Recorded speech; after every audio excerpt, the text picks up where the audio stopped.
Joining us today is actor of such iconic movies as The Toxic Avenger, Death Warrant, Remo Unarmed and Dangerous, Under Siege 2, just to name a few. He's a legend. He's probably got the most famous grin in Hollywood. It's Mr. Patrick Kilpatrick. Hello, Patrick. How are you? You got a pretty amazing grin yourself there. Nothing compares to yours. I mean, No, I think you belong on a Stanley Kubrick thing with Malcolm McDowell or something. yeah. Oh, I'll take that. Yeah, happy days. So. Clockwork Orange. Clockwork Orange. Oh, I could yeah. def In fact, if you get over here, we'll plug you in. Yeah, totally. Get in it. Yeah, I'm there.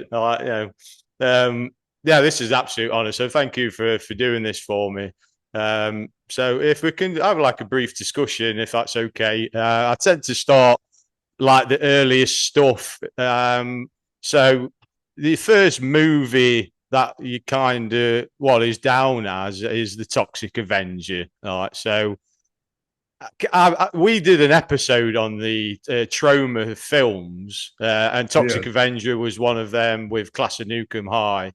So, I mean, I've watched a lot of trauma films. It looks an absolute like mad show. When it comes to regards of filming, the special effects, everything involved. What is it like on a trauma film set? Because I'm just absolutely, it just blows my mind with some of the films that Lloyd Kaufman does. So, Well, I'm not sure all of them are like that Toxic Avenger because that was in the very early days of yeah, when Lloyd and Michael were starting.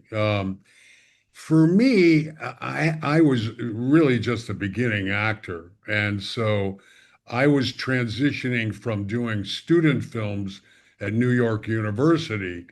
I mean, it wasn't even a SAG film or a Screen Actors Guild film. For me, it was just even though it was a professional gig, I thought it was just more of a step up from the student films I was doing at New York University. okay, Um, I think what was most memorable for me about the whole job was they liked what was doing, so they doubled my salary from $75 for the week to $150 for the week wow, without me asking, which I thought was fantastic. But I mean, my sensibility was more like Saving Private Ryan and 300 and stuff. And so I found myself in this exercise that was not like anything I'd ever seen before. And it is a generational thing anyway, that struck the social fabric in a way that was wholly unexpected for me. I thought I was like in the worst movie in the history of Western civilization while I was doing it.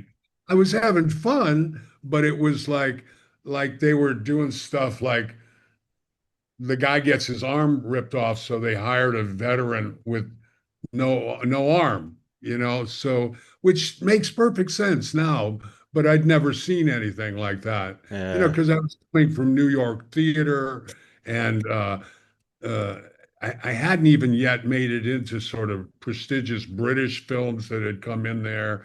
And so my whole orientation was student films at New York University and New York theater. And I'd started a theater company.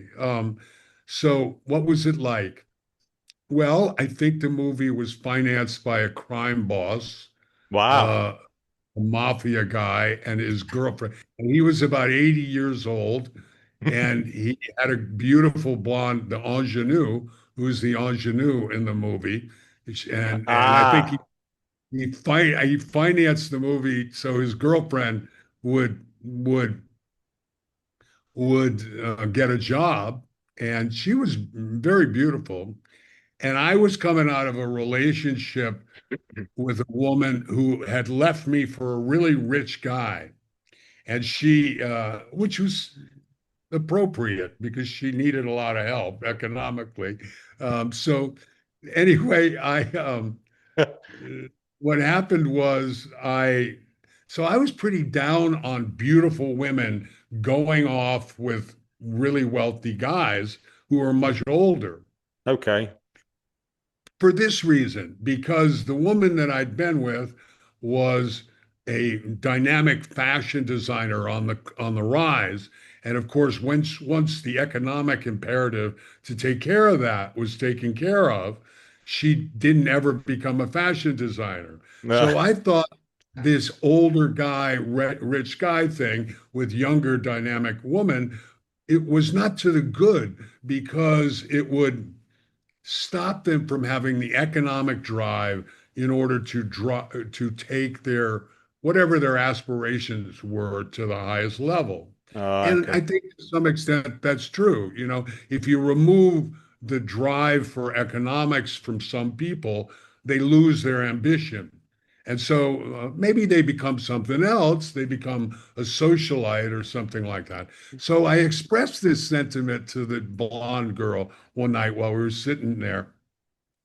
So I said, you know, I'm not sure it's really a good idea for young, beautiful women to be financially supported by older men. So, Stuck it well. right. Well, she looked a little shocked for a second. And the next night I was in the men's room using the urinal, and these two giant guys came walking in the urinal and surrounded me on either side. I Shit. mean, huge guys, and I'm not a small, but these No. guys were really big. Clearly head breakers, you know? And so I'm standing there urinating, and the ones on either side, and they go, "You're not to talk to Sylvia, I forget whatever her name is, ever again." Yeah. And so, and I said, "Sure, okay." Yep. So no problem. So Uh, that was one thing that happened. And but we were talking, I'm going on, but we were talking about Stanley Kubrick.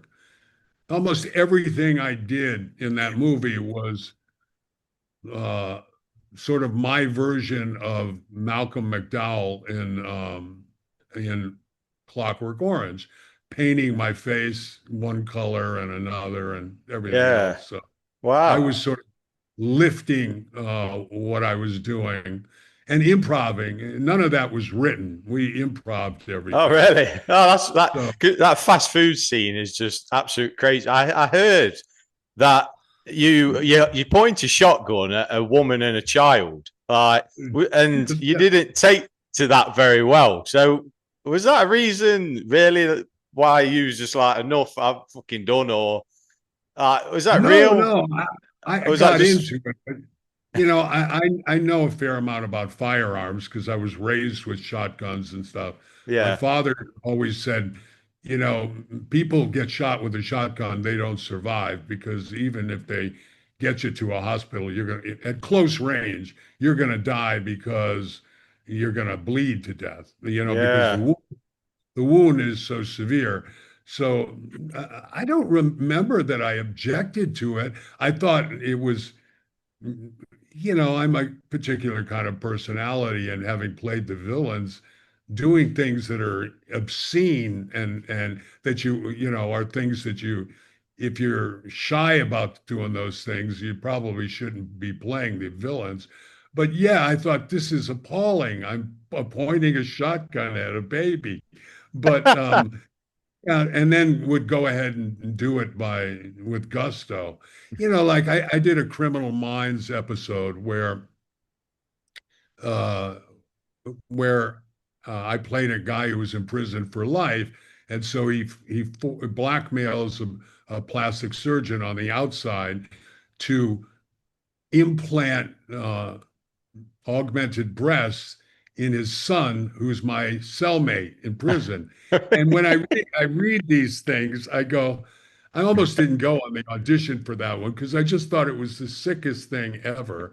And then, uh, but of course, you end up doing it and you end up having a lot of fun doing it. Mm. You know, I mean, on that one, I went into the audition and I said, "Who wrote this?" They said, "Do you have any questions?" I said, "Who wrote this?" You know, and they all laughed. They thought that was pretty funny. But I ended up having a really memorable experience on it. And so I had a memorable experience pointing a shotgun. You certainly, a la Rust, which just happened with Alec Baldwin, you want to Yeah. make sure you're doing gun safety in the absolute. By the way, what kind of parent is taking their baby onto a set where they can have a shotgun pointed at their face? So You was know, that in the script where you like turned to this woman, scare the shit out of her and her child, or was that you just going full character? I'm going to point it at this woman here. I can't really remember. No, no, that's fair enough. No. I think the line "You like tacos, little baby" might have been in there, Yeah, and but group of kids as well. I, I really Sorry. can't remember. Yeah, because when we was doing research on the Toxic Avenger, that was something that I came across, and I just thought this is absolutely insane. Like, if that is true, that you was just like, I've done. I'm scaring the shit out of this woman and a real child, because your character is just this manic smile with the paint face, and he's just so into it, and it was just. Yeah, it just sort of like just sticks into my mind. It's great. I have to tell you, that wouldn't have been, that story's not true. I wouldn't have been No, turned off something like that. that's okay. Um, I mean, look at some of the you know, roles you have done since. So, I've refused to smoke cigarettes on camera. That's the only thing I've ever, because I didn't want to be an example to young people for smoking. Now, oh wow. I've smoked cigars a couple of times. Hmm. First of all, I would pretty much do anything on a movie set. But however, I just that the whole period of Hollywood is so rooted in cigarette smoke because it's so visual. Yeah, And I mean, even to this, I've been rewatching Narcos, and everybody's smoking in that situation. Personally, it's not an acting choice I would want to do because I like my lungs. However, I just never wanted to be an example to children. Yeah, yeah, I'll be an example to children pointing a shotgun at a baby, but I won't be an example smoking a cigarette while I'm doing it. yeah, So there's exactly. a little bit of hypocrisy there. I'm well aware, but Yeah, so there's levels that you go to. That's it. That's you the have best. no idea the levels you go to if you have a career that's populated largely by villains.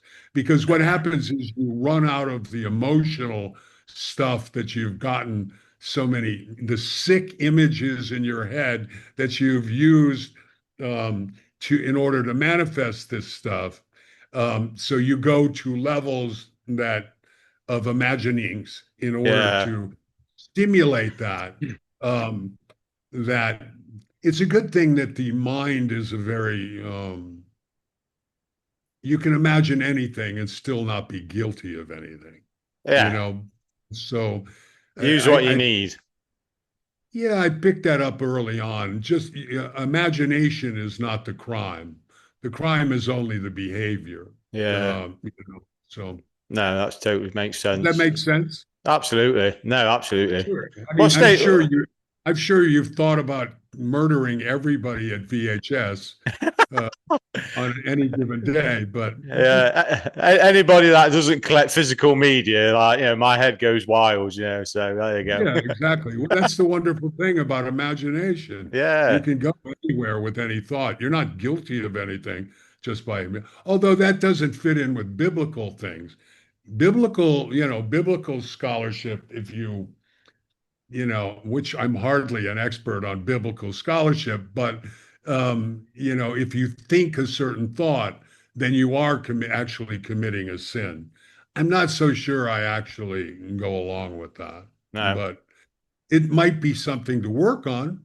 Yeah. Certainly might be something to work on, but Yeah, 'cause I can imagine things potentially for the villains you've done. I mean, especially if there's a certain period in your career where you had some very intense characters. Like so, it's like for instance, 1990 with Class of 1999, Death yeah, yeah, Warrant, and then obviously sure. Scanner Cop 2. Like, I mean, Scanner Cop 2, that role really is just for both of you in it. Um, a lot of intense, like vein popping. Like, did that hurt? Because that looked like it hurt a lot because it's like really forcing a lot of pressure on your head. Actually, it's really observational of you. I, uh, I sometimes think I got that job because I was able to do that. Is that Um, and I passed out. We would pass out a lot. And what was funny is you do it enough and then you pass out. And then the crew would just step over you and continue to work. And like they thought you were just play acting. that's But crazy? meanwhile, you just face planted right into a cement floor. You Shit. know, I know it on at least two occasions I passed out from doing that. And Wow. also, did you ever see a thing called Sleepwalkers with Naomi Watts? Yeah. I Yes, I did. did that vein popping thing again too because I had a brain aneurysm in it, and that's how I died. So yeah, I just I think back on my career, and it's really funny. My wife and I are going to go see a movie called Safe Sets. It's a documentary on the dangers of sets and stuff. Okay. And the funny thing is, I it's just standard operating procedure in my life. Like I'll go on NCIS. They were breaking me out of prison, and you go around the pickup truck, and the FBI shoots machine guns at the windows. So the gag is the windows explode. Hmm. They literally explode because they put little explosive charges on it. So that's supposed to happen when I'm behind um, the pickup truck before I'm brought around to put into the vehicle.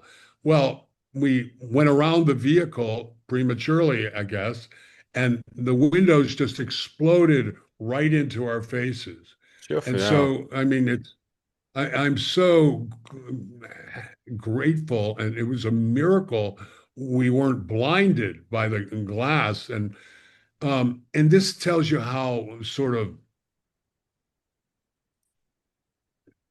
of bent you get because this is just like standard operating procedure. Like the lead of the series, a woman who was guiding me into the pickup truck, who this stuff blew up in her face too. Shit. She was rightly completely insane with both anger and fear because this had happened to her. But for me, it was like, that's just It's, another day at this low budget and yeah. film television world. I mean, I didn't even get upset. It's just something that just happens all the time. And so when I think back on it, the fact that I've reached this wonderful age, by the way, I'm going to take exception with your thing with the really twisted people that I used to play, because I assure you, I'm still playing really twisted people. And having just done a beautiful Western called Bountiful, I was you going to know, uh, mention later, yeah, a yeah. Western, weren't it? So, You had a cracking mustache, I've got to say. Yeah, oh, thanks. I thought you might still have it just for the interview, like, but you've snipped it a little I, bit. I'm sort of getting back because I got another Western to do, and I had these big mutton chops, but they keep delaying the movie, so I had to get that stuff off my face. I'm kind of growing the palate back now for the Western, but um, yeah, I mean, I think it's a miracle, and I'm so grateful to God and the universe, whatever you want to call it. I call it God, um, that I've survived because, anybody who's in action movies, it's just sort of standard. And a lot of guys have bitten it. Great stunt coordinators and killed in motorcycle accidents and stuff. And I'm just so lucky because I've had um, windows explode in my face and hit things with two guns and they blast the whole window and or stunt driving or all of that, all of which is very exhilarating, and you do as much calculation as you can, but Mm. stuff can go wrong. I mean, I don't think your audience knows how many people actually die driving home from the long hours and falling asleep on Wow. their way from movies. I can't tell you the number of times I've made it to my garage and fallen asleep in the car, just as far as, and so because the hours are very, very long, and I suspect that's what this documentary called Safe Sets is about. Now they're trying to make things, but you don't come through. I mean, I've been on movies. I carry my own pads with me, but that's because I've been on movies and it's me and my son, who's maybe a 10-year-old kid, and my wife. And they say, okay, we want you to come out of this building and then we're going to blow up the building and fling yourself onto the asphalt of the driveway. And I'll go, well, do you have some pads? And the guy, first of all, it won't even be a stunt coordinator. It'll be a production assistant. And he'll go, pads? Like, so you start carrying your own pads. And That's so crazy. Surely that's just the basics. That's just the protecting actors. basics, like, how about a mat for the 10-year-old kid to fall down on in front of an exploding house? So, oh, and I can't tell you the things I've done in helicopters. Like they get the helicopter from the local farmer, and and helicopters are dangerous to begin with. Okay, so although exhilarating, really exhilarating, Yeah. but diving in a helicopter that you've gotten. But I guess I feel really blessed. I never feared for those things. I was always exhilarated by them. But I mean, the helicopters, there's these helicopters that are almost like homemade helicopters, which, by the way, is not so different from when I grew up because we were like building homemade hang gliders and launching them off of dams. Is that what you call them? Water dams for Yeah. rivers Yeah, I've and got it. launch Yeah. in Connecticut. And the days hang gliding would end when the hang glider disintegrated in midair. So But surely uh, that's not got people inside. That's just like you see if oh no, it's a giant Icarus-like what so kite. yeah. Oh, okay. So you make your own hang gliders and just jump off and Yeah, we would make them I've not out of bamboo and sailcloth, and they would wow. disintegrate. That's They wouldn't extreme. last more. I like They how you wouldn't say last it like more it's than just a like, day. yeah, those hang gliders that everyone used to make and jump off cliffs. And Yeah, they're fantastic now. I mean, yeah, they're made, they're brilliantly built now, but in the 60s we were making them. shit, So that's extreme. anyway, you want to keep on the movies, but No, this is interesting. It's an I insight into your childhood and growing up, and yeah, it's just awesome. So, but yeah, moving on to obviously, was that's always reckless. I was always reckless. I'm so grateful my kids were not like that. They were okay. incredibly much more cautious up to a point. They're Mm. my son. I came home one day and he's on top of the car with his bicycle on top of the car. Okay. And he's got a rope tied around his neck and attached to the top of the garage. Okay. And I said, "What the hell are you doing?" And he said, "I'm a stuntman." He's about to drive off of the car. Around So his neck. yeah, he Chuffing flipped hell. the news. He was like, I don't know, 5, and Jeez. I That's thought, lucky. yeah, or they're running. Do you have kids? No, we don't know. I've got dogs. I'm a dog man. It's me too, and my wife as well. But um, they're always coming up with stuff. He's running with an arrow, and he runs an arrow through his throat. I mean, it's a miracle anybody gets to 21, you know. And or I get a picture from him, and he's been spearfishing, and he shot himself in the hand. Wow. So, and it's a gnarly picture because it's got the spear going through the thing. Fortunately, it didn't hit anything, so his hand wasn't damaged. They just cut it off and sewed him up. And Chuff, yeah. so, but largely, my kids were much more cautious than my brother and I were, and so one of the reasons I enjoyed fatherhood so much because I don't know, just intrinsically, I figured they're not going to be able to come up anything wilder than my brother and I. So Yeah. pretty tough on the parents. Yeah, yeah. I can only assume, like so. But no, I mean, going on to that period, so I've got to mention. You certainly look like you could have given your mother a few sleepless nights. I You know, weren't similar to you, I suppose. I weren't too bad. I had my moments, but my brother was worse. So there was two. I've got an older brother, and I've got a sister in the middle. And we teamed up well on my sister. Yeah, got a few clats off my dad, usual stuff. You know what I mean? So it's what they need this generation, I've got to say. So it's just the usual stuff. yeah, not quite to the extreme of you though. So I will say that. I'm kind of envious actually that he had such a cool childhood. So there you go. My father told me one time that my father said, in New England where I grew up, we have stone walls everywhere, and it's because like England, are you in England? You're in Yes, England, yeah, correct? England, yeah. Right.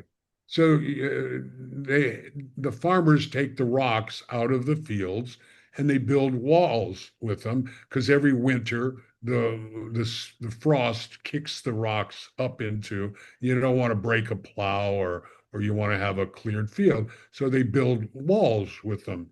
Okay. Well, father says there's a nest of wasps in the wall. I want you to get that out of there so it doesn't sting your sisters. So what do I do? So I think he thought I'd get a broom or something and get the nest out or something.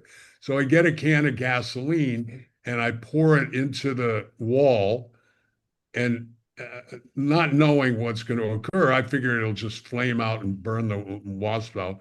Well, I light it, and of course, it's in a compressed space, so it blows the whole wall apart. So my father comes home, and there's a big, giant hole in the centuries old wall with black and stuff all over this. So this is just child stuff. I don't know. Yeah, that's awesome. I call it exuberance. My mother would call it demented, but I More fuel for your future career.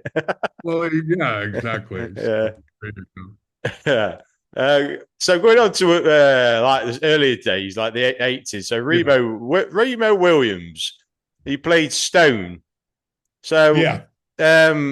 looking into I don't know much about it. Obviously, as a book series, but there's a lot of content out there. And it was 53 books. Yeah. yeah. So there was obviously going to make this as the next, like the American Bond, if you like. Sure. So your character Stone, though, in the books, that was actually the son of Remo Williams. So how did it come from just changing it from that to just like, yeah, we'll have you just as like this bad guy that just has, a bit of a scuffle with him later and that. So, like, You just told me something I didn't know because I haven't read all those books. I know there are 53 of them or 54. Um, I didn't know that Stone was the son of Remo Williams. I didn't know that Yeah. at all. I was Oh, I was intrigued to be fair, like because there's so much content, and I was going to ask you also, like, was there any discussions of like a different villain in that to start the franchise off, like why they picked Stone, who's obviously got this strange character arc in the books. I'll tell you, brother, it was such a wonderful experience because that was really my first studio movie. And I'd done a lot of theater in New York, and I'd done, like I said, Toxic Avenger, and I'd done a very extraordinary film from England, directed by Nicholas Roeg, who's one of the great visionary creators of any time, All and to right. this day is influential director. Just fortunate enough to get in that, and so that was the great Guy Hamilton Yeah. who did some of the early Bond movies, and I'm sure that's why you got hired for that. And memorably, I didn't have to audition for them. He just talked to me for 20 minutes, and he hired me. And Wow. so I know nothing. I didn't know anything about that character arc Right. of Stone. I knew that they wanted to put this dime in my tooth, and I made him a cocaine addict because, or at least a user with a nasal spray thing, and guy liked that. He said, "All the young people know exactly what you're doing." And so it was just an extraordinary, extraordinary experience for me because, we shot 2 weeks at the Statue of Liberty in New York on site on scaffolding on the Statue of Liberty. So in itself, that was fantastic. And John Polito, the great John Polito, was one of my thugs in that movie, and all those great character actors. Charles Pataki, I think, and Yeah. uh, Joel Grey and Kate Mulgrew and and Uh, I getting around New York City with a Trek 850 mountain bike, so I would ride my bike to the Statue of Liberty and ride it back and do the work there, and that was fantastic. Then we go to Mexico for I can't remember if it was a couple of months anyway there. And so, where they built a replica of the Statue of Liberty, which was two-thirds size and extraordinary. And my per diem, which I think was about $500 at that time, in Mexico at that time, that made me like an economic god. That was so much money, just my per diem, not my wow. sal not my salary, which I think was SAG minimum at the time because it was my first big movie. But just the per diem made me have so much money there. It was incredible.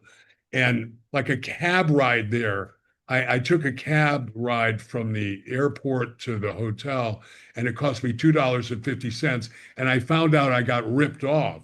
It was only like 50 cents. So Jeffrey. you could get a driver and a car for $2. I think at that time Mexico was experiencing pesos. You needed a wheelbarrow of pesos to compete with the American dollar at the time. So there was that. There was a great ensemble going on. Lots of cool stuff. Uh, Kate Mulgrew had experienced sexual assault in her life at that time. And so Wow. her way of cathartically getting rid of that experience was all she did was talk about sexual assault. And so, and everybody understood what she was doing.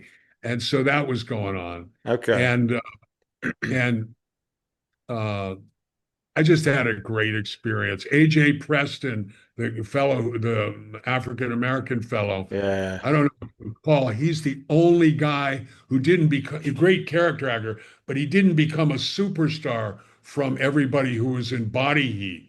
He's still working as far as I know and doing really well and Yeah. has done great work. But Body Heat, you know, your Kathleen Turner, William Hurt, and that group, everybody became a huge movie star from that. And he was still working. And his attitude at that time was all he wanted to do was get enough money to be able to tell the whole entertainment business to go F themselves. And meanwhile, I was so overjoyed that I was doing this studio movie. Mm. And I like to think I've kept that joy about whatever we're doing because I still do. I think anybody who's still acting at this point, or screenwriting or film financing or whatever they're doing, they love it or they wouldn't be doing it. No.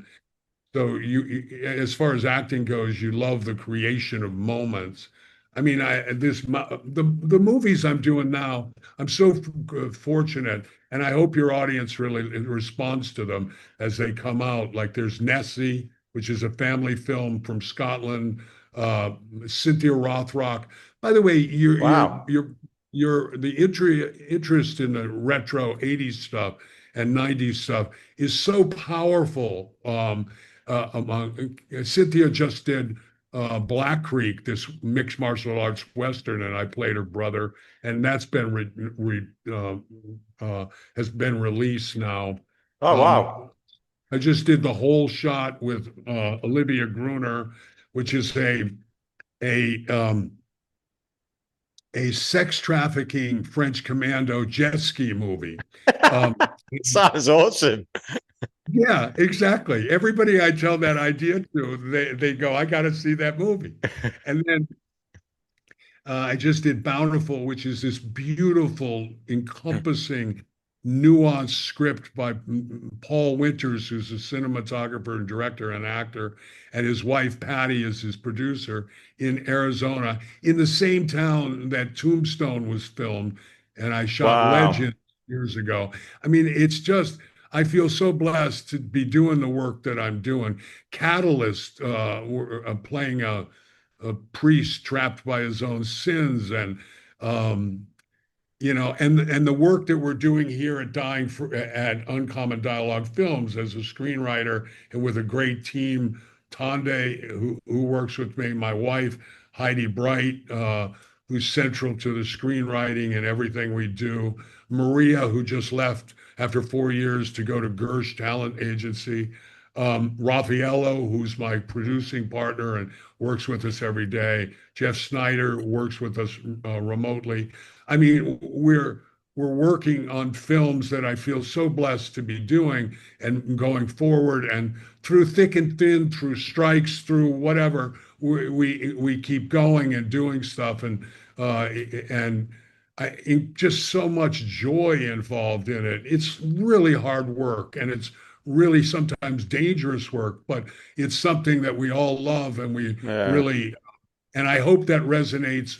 The new work resonates with your audience just as much. I think what we're doing now is as powerful and as important in many ways. A big World War II movie that we're doing right now, and all of our stuff that. The only reason to be in this business is to be doing stuff that you're joyful about and that you are actually uh, working with people that you really love spending time with. And there's a lot of characters in this business. And I've been fortunate enough to bump shoulders with them for Yeah. close to 40 years now. And so, and even the nutballs make it really, really interesting. You know, Yeah. they really make it interesting. You got to make sure you isolate them so they don't destroy the production, but they make things really, really interesting. Wow. I didn't realize Olivia Gruno actually, because I remember him from the 90s. He did like Nemesis with Albert Pune. And obviously we follow him on socials and things like that. Sure. He looks incredible. He looks incredible shape, to be fair. I didn't He's realize he was still incredible making. spirit wise too. I mean, he does everything joyfully. He just wrote, directed, and literally put together whole shot, and he did it with a great good spirit. I'm directing Dying for Living. My first week of writing, directing, and starring in Dying for Living was probably the most brutal thing I've ever done in my life. Wow. And then you take a guy like Mel Gibson. He didn't write Braveheart, but he's directing, starring in that movie, and producing it. I don't think your audience knows how much is involved in that kind of thing. The first week of Dying for Living was like a crucible for me that was absolutely life changing. You're making 30 or 40 decisions like in every 10 minutes. And it's coming at you so fast and furious. Now you the second week you start to get your stride and you start to get better at it, and you learn about leadership and you learn about leading other people. Um, what is remarkable about people like Cynthia Rothrock and Olivia Gruner, I don't know if your audience really appreciates how remarkable what Black Creek is, because you're talking about a woman who puts $600,000 together through Kickstarter and Indiegogo just based on her fan base and her own charm and her own expertise. And her partner, Robert Clancy, they ran an immaculate, wonderful production that came in on budget, that uh, is Wow. is really well put together, and they did it with great good spirit the whole time. That's or Paul and Patty Winters with Bountiful. Never a sour moment the whole time that you're there, putting a great team of people under enormous pressure, under enormous economic constriction, um, and just I appreciate those people so much because they allow our creativity to just blossom and explode. I mean, the stuff I was coming up with for Bountiful, and they were rolling with it on me on all of the stuff, whether it's a wardrobe that's eccentric or the fact that the guy is this behavior and that behavior, loving it as you're going along. I'm so fortunate to have been on this earth long enough to actually work with people who show the way like that, because Wow. um, they're really extraordinary teams. Art Camacho and Stephen Colson, who works with me on Dying for Living. These guys are like geniuses and legends themselves. There's 5 guys on Dying for Living that could all direct the movie. Wow. Jacob Bressler, my line producer. Raffaello, my partner, is a director himself. Art Camacho is a legendary martial arts director and stunt coordinator. Stephen Colson is now a director too. The moment I met him, I knew he was going to be a director. So, Wow. in short order, It's a hell of a so team then. Hell of a team you've well, built there. I mean, it's changed the whole way that I look about. We have this idea of the director and the director and director and auteur and all this other stuff. I think the way to go is, sure, I'm not diminishing being able to step in and change a little things and change this acting value, because that's kind of where I come from the screenwriting and the acting values and fights and wherever I come from. And everybody's collaborating on that stuff. But truthfully, you're surrounded by people who all can probably do your job, Yeah. uh, and certainly can do your job, not probably. It's just very grateful to be working with them. You Uh, know, my wife alone, I'm so blessed. She elevates everything that we're doing. awesome. Um, yeah, and that's sometimes if you don't agree. But I've gotten much, much better about that. It's you can't do movies without utter collaboration and a teamwork. On Bountiful, I met the finest PA I've ever met, Sidney Olson. I mean, people, they're running between takes. they're making it happen on the fly, and really fantastic. I Wow, powerful stuff, man. Yeah. So how was it with you? So is this the first acting directing job that you had? Then was that first time you'd done both? Like, Yeah, I've written plays and directed plays before, but and not a movie. I directed sections of movies like the Yeah. combat sequences and things like that.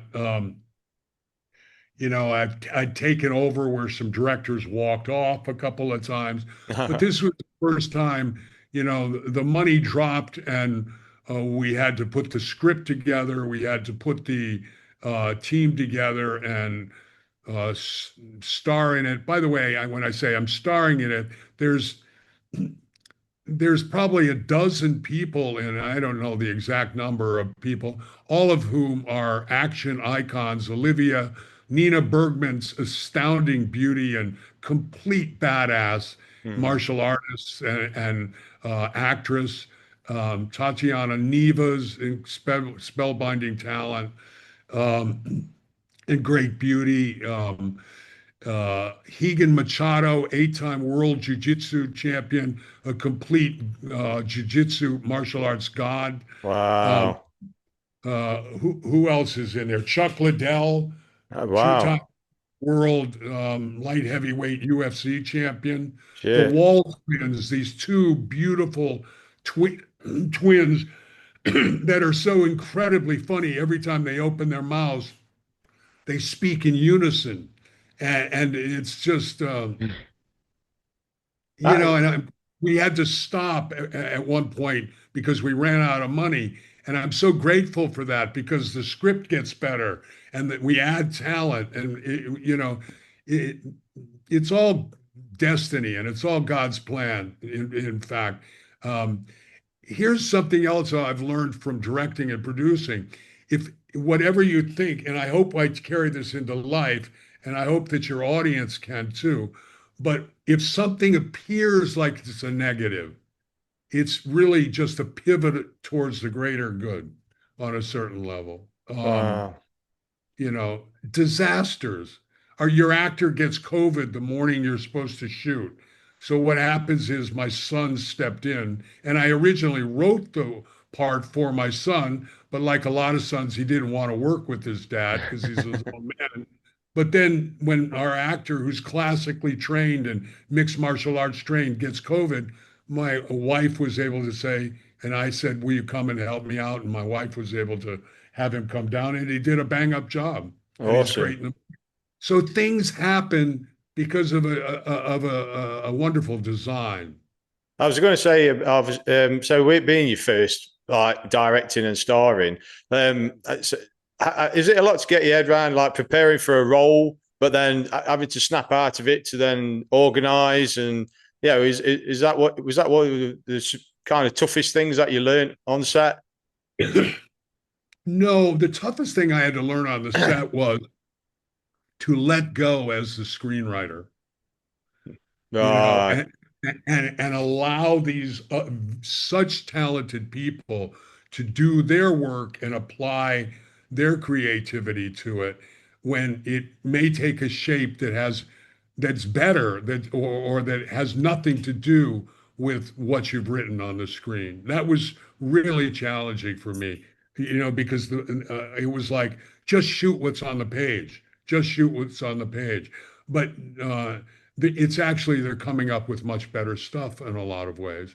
It's not Right. that it's not that there's anything wrong or not elevated with what's written. However, it's the movies is such a collaborative business that you have to allow the creative space for all the other people to flourish within that. It's like an actor. You bring an actor, maybe you've got an idea for what a performance is supposed to be, but you never want to assert that prior to them bringing whatever they bring to the table, because they're going to take you to places that you never even considered. Right. So any rigidity you have about something. Now, again, there are times where you know what you want and you know what you got to get, and maybe you want to try two different things or eight different things or whatever. But it's just a lot. It's a lot to act, write, direct, produce at the same time, and Ah, screenwrite. And chuffing hell. that's it's quite a lot. I mean, and but like a race car driver, you get used to going 250 miles an hour, and it becomes, but it's central that you set up a really good team. Yeah, I think Yeah. it's central that you set up a really good team in anything. A good doctor, a good firefighter, whatever. You've got to People be you in a trust. Yeah, definitely. people that you know can that if you go down or you have to fall asleep or you have to get ill or whatever, they can take over or they can apply what they're doing every day. Wow. No, I'm excited. I mean, that sounds like an incredible lineup that's coming out, or that's already out as well. So I'm definitely going to check some of them out. That's awesome. I mean, so going on to some of the earlier stuff. Obviously, we spoke about Remo Williams. What's your thoughts on why it didn't take off like it could have done? You know, with so much material, and obviously having Guy Hamilton and Christopher Wood Yeah. behind it. Um, yeah, how? Because it's Well, like I'll tell you what happened. What happened was, sorry, I don't mean to interrupt you. no. Um, Remo is a really interesting situation because the night of the premiere in New York, a hurricane came through and wiped out the premiere. And so no one came to the box office because of also, I think it's a tactical era to say Remo Williams, the adventure begins. Mm, Because what are you doing there? You're telling the audience that this is just this first segment, okay? yeah, And I think that's a tactical era, but that's just me guessing. And then you have the hurricane wiped out the premiere, so no one went to the box office. right, Uh, and so, however, this just shows you snatching defeat out of victory or snatching victory out of defeat. It became this huge, all this promotion, but nobody had seen it. So when it came out on on tape, on VHS, then everybody wanted to see it. The yeah, same the same thing happened with Free Willy 3. Nobody Free Willy 3 first movie is a massive success. Generally, it's considered that the second one destroyed the franchise. yeah, Then Warner Brothers said, we're going to spend $20 million and we're going to resurrect this franchise and make it again. And they made a really good movie. mm, However, nobody went to see it in the box office. However, it became the biggest VHS seller in the history and was the number one movie for Warner Brothers for a long time. And to this day, Christmas time or whatever, parents are buying Free Willy 3 to show their kids because there's a wow, dearth of family material. So you never know what the economic model is going to reveal. For Remo Williams, I think the box office was not great, and that's being kind, but the VHS sales were through the roof, and so, but they never really chose to do it again. Hollywood can be very, very. I'm blessed because I'm a character actor and um, have not been the front person because the front person gets all the blame box office. If your movies don't make money and you're the front person, then you're not going to be working for very long. yeah, So because rightly or wrongly, the front person gets they get a lot more money to begin with, but they also get the blame or the accolades if the movie makes money. So villains and character actors, we can just go on and in other things, and we don't really get blamed, particularly if you do a good job. You don't get blamed for the economic debacle of a movie. Yeah. There's a lot. There's a lot of rules. I did a movie called Presidio. It did okay, and Sean it had Connery. Sean Connery, Meg Ryan, and Mark Harmon. Uh, Three really, really interesting people. So they had three stars there. Peter Hyams, very competent, serviceable director, three major leads. And somewhere along the line, they said, we've got three major stars. We're going to focus most of the movie on them. And what did they do dramatically? They didn't put as much focus on the villains. Right. And you can't do that. No. That's not drama. So I think the movie didn't realize. By the way, we could spend all of our time uh, after action reports on all kinds of movies, and that's a fun game, and it's a very learning game too. But you don't really get to do that without actually doing your own films yourself. I mean, everybody can have an opinion about a movie, Hmm. but I've dealt with story my whole life. And so uh, we know how to look at a movie and break it down and say, that was not successful because of that. And you can come as close as you can to it. Sometimes things are successful or not successful.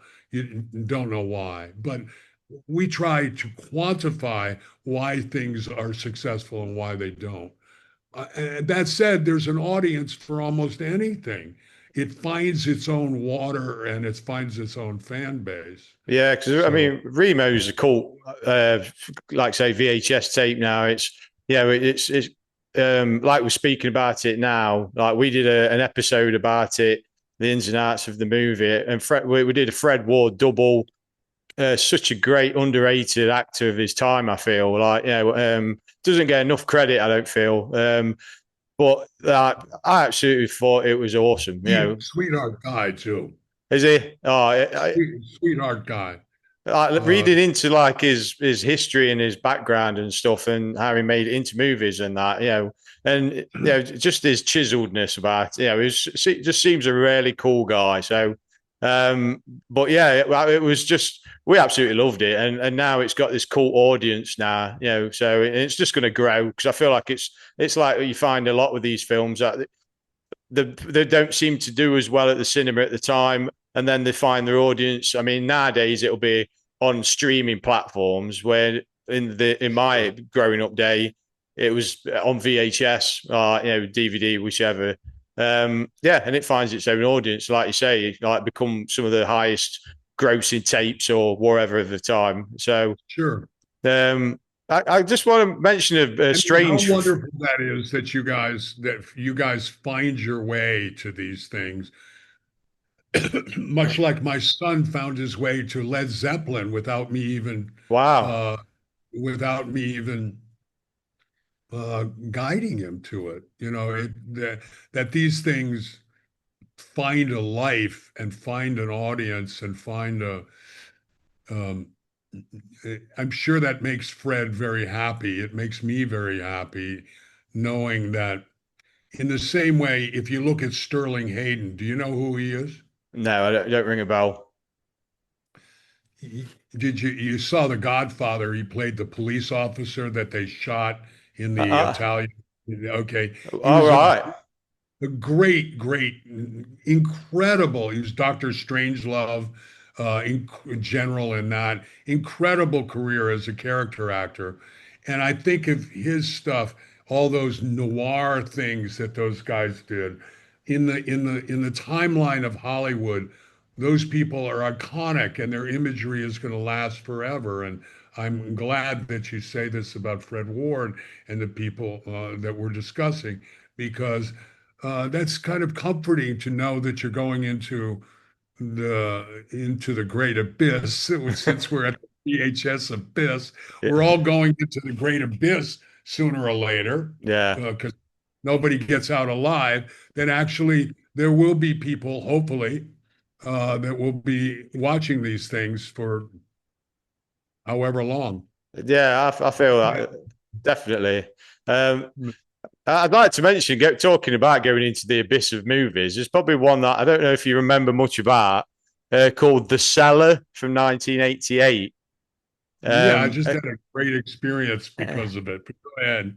Yeah. but yeah, it was a nice change for you as a character, as an actor, because you'd been doing all these kind of henchmen, kind of bad guy villains, side characters, like say character acting, and to see you as a lead, as a family man, he's obviously got his issues with his son and that, but he's trying to reconnect with his son and all this. It was, yeah. So was that, how did that come to you? Because I mean, it's a cracking little creature feature, all set around that oil, that desert little house. Yeah. And how did that even come to you? Was it something you was looking for? No, I just auditioned my way through everything. And, Yeah. I've done, I know the exact number because I'm actually counting at this point, but, and because of IMDb Pro. So having done 220 films and television shows, uh, until about 180 films and television shows, I auditioned. I sometimes two and three times for particular parts. I Wow. don't I don't remember on the Cellar exactly how that happened. Really interesting tale on that one because that was Howard and Karen Baldwin, who are still working in Hollywood as producers. And Howard made like $60 million in hockey in Connecticut with the Hartford, maybe the Boston Whalers or the Hartford Whalers. So he made $60 million, and he came to Hollywood to do movies. And um, and The Cellar was their first movie. All right. And he knew my father because my father was insurance, which is a big thing in Connecticut. Anyway, so how did it come about? I remember meeting them, and I don't know that I even did an audition. It might have been another one of those things where they talk to you, because you have to remember I was working nonstop and very much viewed as an actor on the rise at that juncture because I'd done this sort of prestigious stuff. Let me tell you just quickly about Toxic Avenger, and this tells you how big the cinema universe is. It took them 4 years to get Toxic Avenger out from the time that they did it to the time it came out. So 4 years later, and by then I'd done a lead in the largest production in the history of PBS at the same time. Okay, very, very, lofty public broadcasting kind of thing and stuff. Yeah. So I opened the New York Times, and there's a glowing review for Roanoke, the PBS thing. And on the other side of the page is a glowing review for Toxic Avenger. And I said, there is room in the cinematic universe for every kind of taste possible, Yeah. And by the way, Toxic Avenger got a great review in Variety at the Cannes Film Festival. Wow. That So, surprised me. yeah, I mean, so it was very illuminative to me to see that almost any kind of work is going to find a place if it's done, if it hits a sensibility. So anyway, back to what we were talking about. Oh, The Cellar and being a dad. To me, it didn't really actually, villains are much more tiring or much more energy encompassing because now that depends on the individual role. If you're Bruce Willis in Die Hard and you're in every scene and you're doing something physical, that's probably pretty energy expending. But um, no, The Cellar was just, to me, it was just acting. I don't look much different between the I played a dad in Free Willy too. Yeah. I think people playing villains is part of institutional typecasting Yeah. because moving so fast, they got to make quick decisions, casting people and directors and stuff. However, and as we previously discussed, I probably had sort of a maniac in there somewhere anyway from the time I was a child. However, playing a good guy, it's just acting. There's Yeah. a movie in the works that I'm supposed to play the president of the United States, and Hmm. so to me, that's just similar to Yeah, the reason I asked it was just because around that period that you was doing a lot of the villain roles, and then because around the 80s, and then you yeah, kind of had this was almost like the first film I'd seen you in the 80s as just playing yeah. like, oh, it's just this wholesome guy who's just, so it was a nice change, and I just didn't realize whether or not you'd purposely thought, I don't know, said to the agent, yeah, well, I've had enough of these goddamn villains. Let me do something a bit more wholesome. Like, yeah. No, I wish I'd said it. To me, it was just like, what's my Just next another job? job. Because I gotta earn money for my kids, or Yeah. they don't eat. Yeah. Yeah, Fair enough. the electricity doesn't go on. You're touching about something that's really, I've always embraced the sort of Michael Caine school of job selection. He's a guy who's just acted, and he does jobs anywhere. Yeah. And there are then those people who want to be very, very selective, and they only want to work if there's a lot of money attached and going. And there's something to be said for that.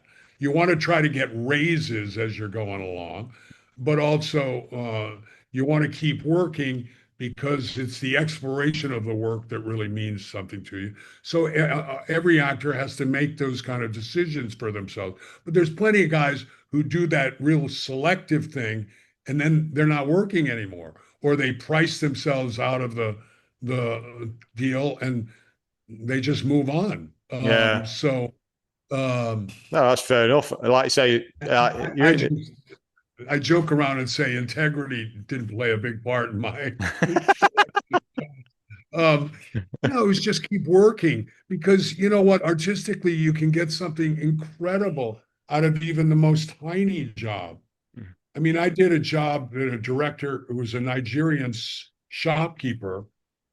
I'm not saying I never say no to a job, but what I'm saying is he was a Nigerian shopkeeper and he thought he was Martin Scorsese, and he wasn't. But I found emotional things in the working of that movie that was different and from any place that I've ever worked. So That's incredible. Like, great experience, though, I suppose. Like, it's another thing to tick off your I, box, I don't tick think off the your movie list. ever saw the light of day.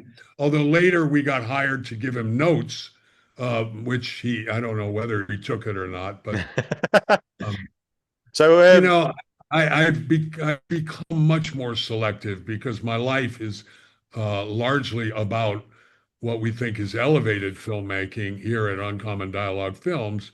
So the necessity of doing every single job when you're coming up as a parent and a husband is has been alleviated. So we do what we do out of joy now rather than um, economics and scrambling being the absolute drive of everything. And for that, I feel very, very blessed. brilliant. No, that's fair enough. Like I say, going into I've got to talk about, in my eyes, your most famous role is the Sandman in Death Warrant.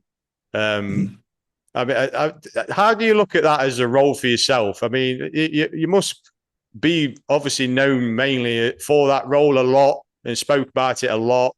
Yeah. So, looking back into that, is it something you're incredibly proud of? Is it like, because it's an iconic role and it's so playing, and to be fair, you're not really in it as a lot either. So you have such an impact on that film for the role that you're in it, like because you come into it Yeah. later on.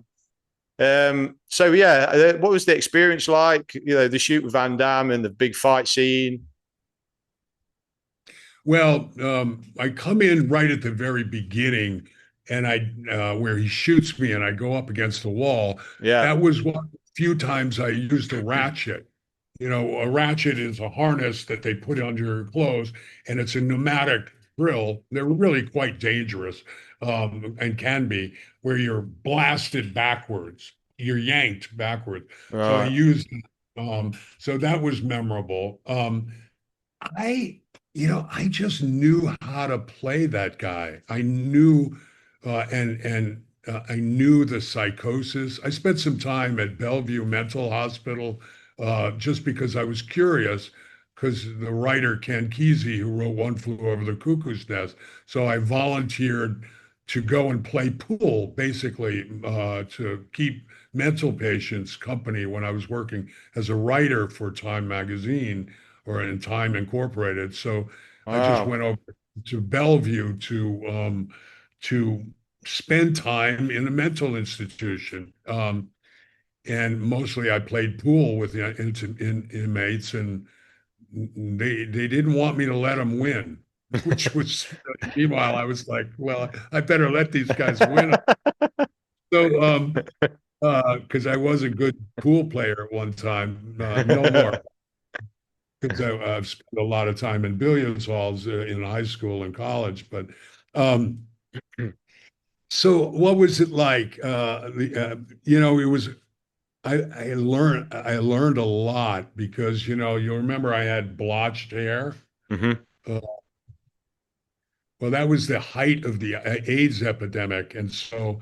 By the way, Mark DeSalle, the producer of that film, came up with that eye because we were in the makeup trailer trying to figure out what kind of hairstyle to use. By the way, I shaved every hair off of my body or waxed every hair off my body, even the eyebrows, which gives you a real weird look to begin with. And then he said, well, why don't you just blotch it? And I obviously the vanity in me didn't want to do that initially, but he did it, and it gave this aura of having chromosome damage or something. And it was Wow. very illuminative because so I wear a ball cap whenever I left the set, but we were in the middle of the beginnings of the AIDS epidemic, and I would be talking to somebody, and I'd Wow. take my hat off, and they would back away from me because they thought I had AIDS. And I really got to experience what quote unquote unattractive people or diseased people, what they go through, because people Wow. thought I was diseased. Like if I got into a hot tub, everybody would get out. Jeez. Um, so that was kind of weird. And then, of course, I shaved my head after the movie was over, and I discovered that was really attractive to people, which was complete surprise to me. What was it like fighting with well, you're talking about 18 hours a day fighting somebody, 14, 18 hours a day fighting somebody. And Jeez. this is where I'm blessed, because I broke my back in a car accident when I was 17 and I couldn't play sports for a long time. I became a writer, and then I got really good at rehabilitative exercise and things like massage and acupuncture and chiropractic. Because if you don't fix those things after a day like that, you're going to get stiff. And that's when people really get hurt and when the acting actually suffers. So I'm religious about taking care of the stiffness that comes out of in order to keep the acting pristine.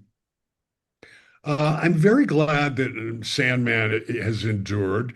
Um, it's I uh, I figure I must be doing something right because I still am recognized with it all the time. So maybe I haven't changed all that much, or I've aged well. So I mean, I literally will be driving down the freeway at top speed with a ball cap and sunglasses on, and people pull up beside me and start screaming, Sandman, Sandman. Or even weirder, you're in a car park and you're getting something into your trunk, and somebody comes up behind you and whispers the lines from Death Warrant to you, which is really, really freaky.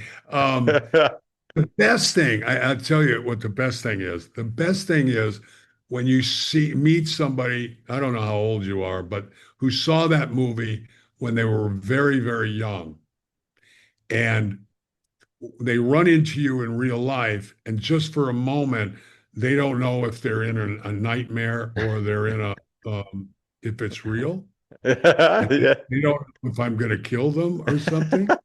And just for a Uh, second, well, that's the impact you had on. I mean, I was young-ish, like I was going into my teenage years at that time. sure, So Van Damme was massive for that period for me. Um, sure, yeah, so just it was such an iconic. And you speak. I've got two friends who obviously we host the show together, and Dave on the show. That was like one of his favorite films growing up as well. So when I think we've got an interview with Patrick Kilpatrick, and he was just like, absolutely buzzing, like because he remembers your role in that movie. So yeah, it has an impact on a lot of childhoods. So that's something you got to be really proud of. It's for all these years.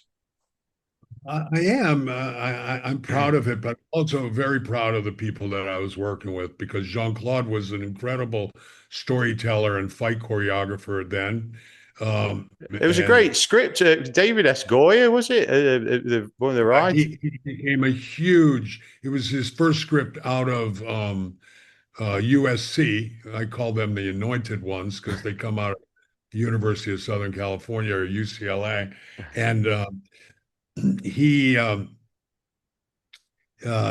I like writers, so I got to know David pretty well on the set, um, and so a lot of people just like get rid of the writer. Let's just get him off of the set. We don't want him here anymore. But I spent a lot of time with him, and then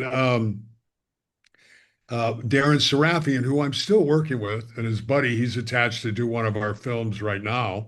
Wow. Um, a thing called Flight 2222, which is I bet your audience will love it too because it's a magical horror with a redemptive twist, Sweet.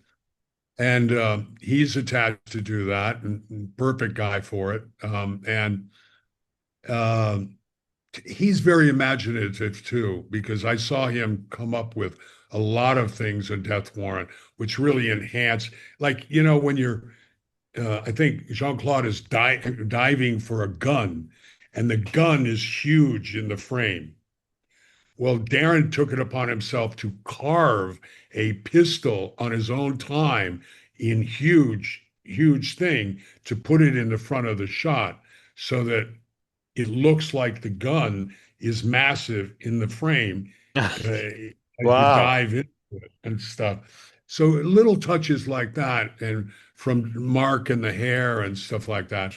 Your Yeah. audience know that I improvised and wrote all the lines in Death Warrant.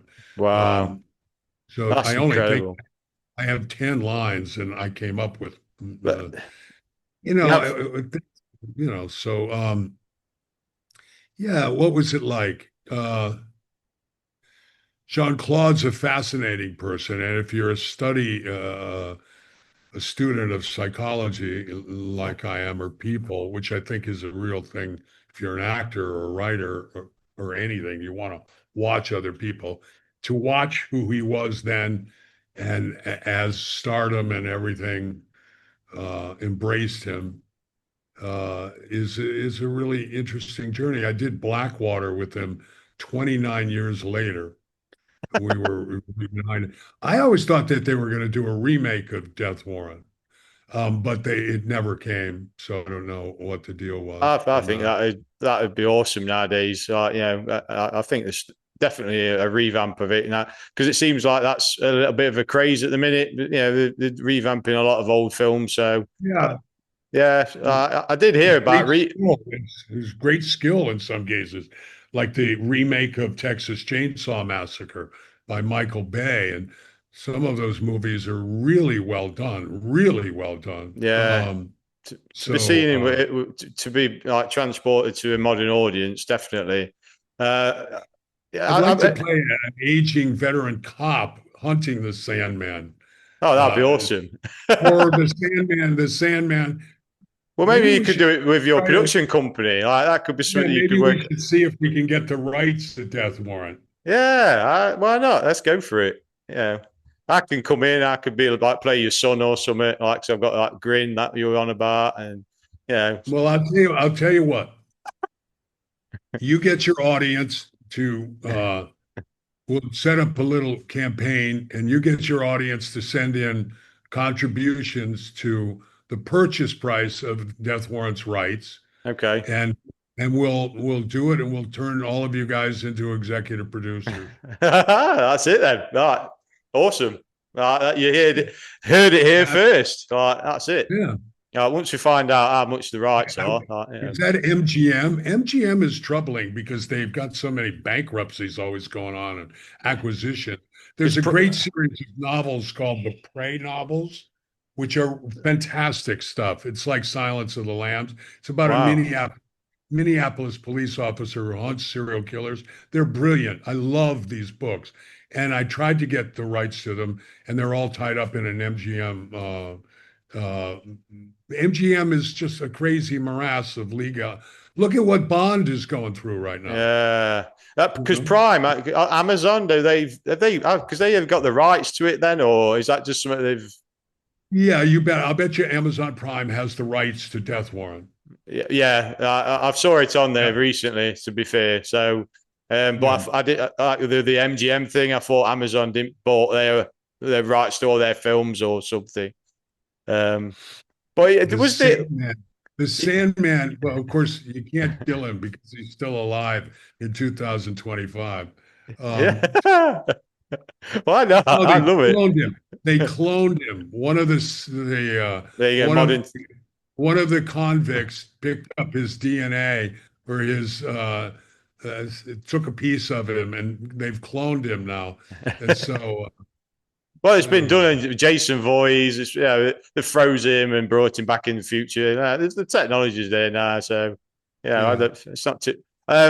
Just briefly, was there any roles that you was offered? Because like looking into your early stuff, there's one role that I could see you, and that's Frank Dollarhide from Manhunter. I could totally see you doing that role. That Tom. I auditioned for it. Did you actually audition for it? Yeah, Because I think I'd been an actor for about a month. wow, I literally seeing you in them roles in that period, you'd have killed Yeah, it. So, oh man, that's awesome. yeah, but that's Tommy. What he did a great Noonan. job. Oh yeah, he was Really incredible. great Totally. job. And Yeah. oh, you know what I auditioned for? Not that part. I auditioned for the Ted Levine thing, the guy who skinned women. For Science of the Lambs, like Buffalo Bill. Yeah, Silence of the Lambs. Did you By the really? way, I did meet them for Tommy Noonan's part two, but Silence of the Lambs, I met them for the Ted thing. Levine. You know, I wasn't, I just had started acting. You Yeah. know, another role I auditioned for the Sonny Crockett thing, the John Johnson thing in Miami Vice. Didn't get that one either. However, yeah. So, look, you audition for certain things, and other people get them, and they do a brilliant job, Yeah. or sometimes they're not so brilliant. Yeah. And you go, why did they give that part to that guy? So uh, that's the brutality of auditioning, and it's a great creative crucible, but Yeah. it's a brutal process because you're getting stuff at 10 o'clock at night, and you have to be performance ready the next morning. So you've got to be really skillful, and you get skillful. You get so you can do it really fast. The thing that turns most people off to being actors is, and I've taught a lot of actors in one period of my life, and I can teach them how to do the work. However, they get turned off by it because it's so much work. But what they don't realize is you get faster and quicker, and you get much. to be able to do it with much more facility. Like you Mm. can be given a part and 20 minutes later you're ready to go and you've learned all the lines. Or you go in and you audition. This is important for you, Tondi. You go in and you audition, and they go, "Wow, that was really great, but we want you to play this brother, this other part. Would you go out?" So you go out, and in 20 minutes, you become a completely different person. You Wow. alter your clothing, you change your dialect, you've learned all the lines because you've gotten to so your photographic memory with learning lines, and you come in, and it's a great competitive advantage if you prepare rightly, because you come in and then they know, wow, we're really in the hands of somebody who knows what they're doing because this guy just became another person in 20 minutes. So, I revere Daniel Day-Lewis. Yeah. However, Daniel Day-Lewis does a movie when he did once every 3 years or once every 2 years. So that's his reality. If Yeah. you're a working actor in Hollywood or New York or wherever, you do a different job every other day. So you go in and they want a German, you become a German in a day. I mean, the movie I just did with Olivia Gruner, I played a Slavic sex trafficker. I had 1 day to prepare the dialect. Yeah. And Daniel Day-Lewis spends 8 months getting the dialect that he uses for There Will Be Blood. So it's to submit to that fury of the life of a working actor where you just do it, man. You just, Yeah. and so it's all becomes your different reality. You know, they say to Tom Cruise, okay, we want you to be, Tom is always in shape, but let's take another person who's maybe takes a different form. Okay, in six Christian months, Bale. I gotta get buffed up. Or in 6 months, not in any way, shape, or form to take away. Christian Bale's a god. He's awesome and takes it to the absolute extreme. However, I had to operate. I get bronchitis and lose 20 pounds because I'm sick. And then I go in and play the mad bomber, who's thin and crazed and stuff.